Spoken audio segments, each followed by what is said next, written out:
ময়দানে কোথায় থেকে উৎপত্তি হয়েছে? এইটা উৎপত্তি হয়েছে বেপর্দা থেকে। কথা ঠিক বললাম না বেঠিক বলেন? এইটা কোথায় থেকে উৎপত্তি হয়েছে? বেপর্দা থেকে। বেপর্দা থেকে। আপনার বাড়ির আমার বাড়ির আত্মীয় স্বজন আসবে না, দিবে না?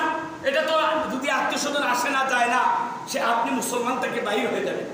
আত্মীয় স্বজনের সাথে সিলার হামি রাখতেন, ভালোবাসা রাখতেন, মায়া মহব্বত করতেন, তার খোঁজ খবর নিতেন। এটা ইসলামের বিধিবিধান। ইসলামে বলছে এই জন্য আত্মীয় স্বজন আসলো করি পর্দা কি ভাঙ্গি দিবেন না। এই পর্দা যখন করবেন না, তখন আল্লাহ পাক রব্বুল আলামিন বলেন ইসলামের একটি বিধিবিধান যখন লঙ্ঘন করবেন, তখন আপনি আরেকটা মুসিবতের মধ্যে অবশ্যই পড়বেন ও পড়বেন, অবশ্যই পড়বেন ও পড়বেন। কুল্লিল মুমিনিনা ইয়াগুযুনা মিন আবসারিহিম ওয়া ইয়াহফাযুনা ফুরুজাহুম।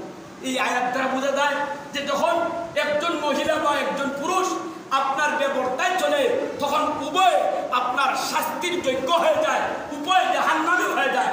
এই জন্য আপনি আমি এই সমস্ত দুর্নীতি থেকে, হত্যা থেকে, নির্লজ্জ কাজ থেকে বাঁচতে হলে প্রথম যে কাজ সেইটা হলো পর্দার বিধান।